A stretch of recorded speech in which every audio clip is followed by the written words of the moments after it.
Hey guys, welcome back to John's Outdoors. Today we're going to talk about my top three lures for the month of May. So here, let's get into it. We're going to start off with uh, my favorite, which is a chatterbait. The Mini Max, the Evo, the Elite Evo, the Jackhammer, all great options. This being, I do believe this is a Mini Max, yes. Chartreuse and white if you have shad in your lake. Um, but I like the black and blue for dark water, muddy water, white for muddy water, and your naturals, your green pumpkin, your watermelon, even your chartreuse and white in the month of May for those bass. Typically, guys, what I'll do is I'll run a 3.5 Kitech Fat Swim Impact Kitech off my Mini Maxes. Make sure the tail's down from the blade. And that tail will go, the blade's gone, it gives it double action. Get a lot of good hits that way. Sticking with that same thing in the same category because, it's hard to come up with just three. A spinnerbait. Again, black and blue or white for your muddy water. The Colorado blade's a real good one for in muddy water. If I got clearer water, I might go to double willow blade or a willow Colorado blade, tandem blade. But you can't go wrong. Now, with the chatterbait and the spinnerbaits, I want to mention, I know in videos in the past I've mentioned, you're going to do the best when you have chop on the water with these baits. If you don't have chop, don't waste your time throwing them. It just doesn't do very well. Okay, guys. Now, this category is excellent because for a lot of us, we have three different spawns. For you guys down south, you have your pre-spawners. A few pre-spawners left. You got your spawners. And you got your post-spawners. But you can't go wrong with the top water. This popper, this is a Rapala Extra Pop. Bait fish color, white bottom with little feathers on the back. Ouch. Where would I throw this? Well, first off, I'd throw this on monofilament or braid. Depending on where I'm throwing it will depend on the size of line I'm using. If I'm around a lot of wood, I'm probably going to use braid, and I'm probably going to use, I usually use my frog rod, so that would be 65-pound braid. But if I'm around like grass or something, maybe not so much hard cover, I might go down to, 15, 17-pound monofilament. You don't want to use fluorocarbon. Fluorocarbon sinks and you'll lose the action on the popper. But you want to fish around the wooden stuff and let this spit a couple times, then pause it. Then spit it once, then pause it. A couple more times, pause it. If you don't get a hit, cast it out again. But popper, you cannot go wrong with. And then of course, white one. Sticking with top waters, guys. If you're not a popper kind of guy, some kind of walking top water. This is the Sammy. I'm pretty sure this is Eden. I could be wrong. Anyhow, same places, even out in open water, on them flats where they'll be spawning, shallow flats. Excellent choice. You walk it a little bit, stop it. Walk it a little bit, stop it. For you guys down south that are allowed to sight fish here in Pennsylvania, we can't do that. But if you see them on the bed, you can walk it, stop it right over top of them. They're going to come up and take it out. They don't like things sitting over top their bed. For us guys, we got a fish structure. Up here in Pennsylvania, we're just getting into the spawn. So we're pre-spawn going into the spawn. For you guys down south, you're well on your way. But anyhow, a walking bait. Fishing around, the flats, points for your post-spawn fish. You can fish it out on them points. The flats for the spawning fish.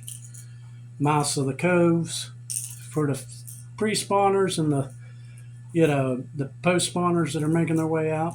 Excellent choice. And then, last but not least, for the top water category, which is good around if you got a lake that has a lot of grass or a lot of lily pads or something. You can fish the holes with a popping frog. Out on them flats, though, if you guys like the frog bite, you don't have a lot of grass, popping frog's just as good as a popper.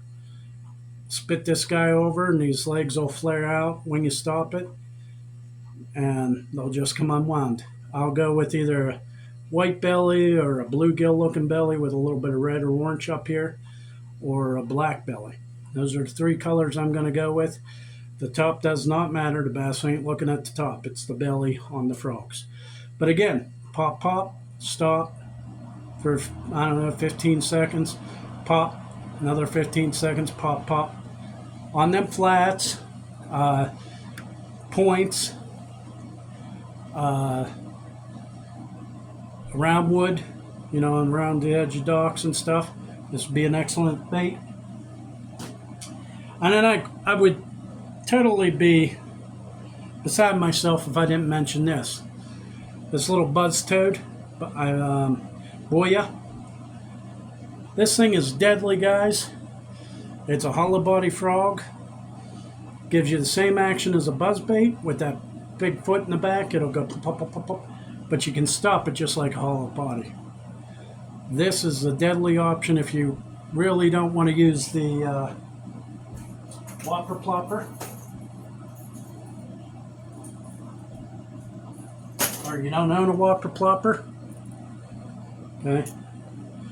Another good one. Buzz baits this time of the year, they're not really chasing the water, still a little too chilly. They're more focused on the spawning. But if you want that buzzing action, you could use the whopper plopper and plop it a little bit and then stop it and let it set. Plop it a little bit, let it set. Get that buzz bait action. Or you could do the buzz toad by Boya. Same thing. Two different profiles. You got your frog looking thing, or you can go hard with the whopper plopper. I would stay natural in colors.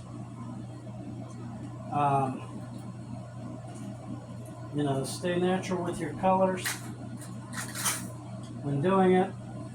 Guys, the month of May is a great time to catch your personal best.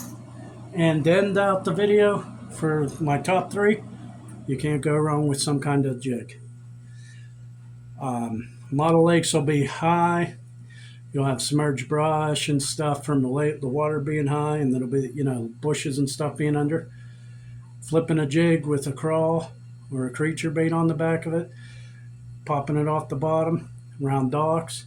This is a deadly little lure. It's deadly all year round, but deadly during the post-spawn, pre-spawn, and the spawn. Can't go wrong with a jig. But guys, this time of the year is a great time to catch your personal best. These fish are going to be the biggest they're going to be all year because the water temperatures are still cold, so they got their winter fat on. They're looking to eat before they spawn, or they're looking to feed up after the spawn. For you guys down south, you know what I'm talking about. Those baits will absolutely demolish them.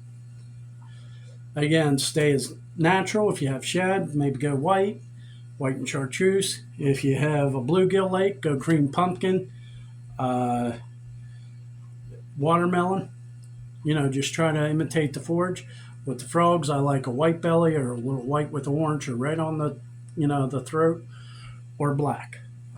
If you go muddy water, black and blue and white, excellent. They just silhouette real good in the muddy water, and you can't go wrong.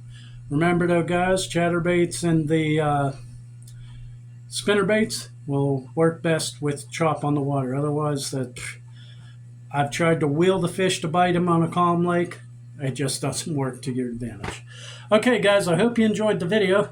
If you haven't subscribed yet, please consider doing so. It helps this channel out tremendously, and I appreciate all the support. If you liked the video, smash that thumbs up button. And if you got any questions, comments, want to just say hello, anything, please leave a comment down below. Love to hear from you guys. Okay, guys, till next time.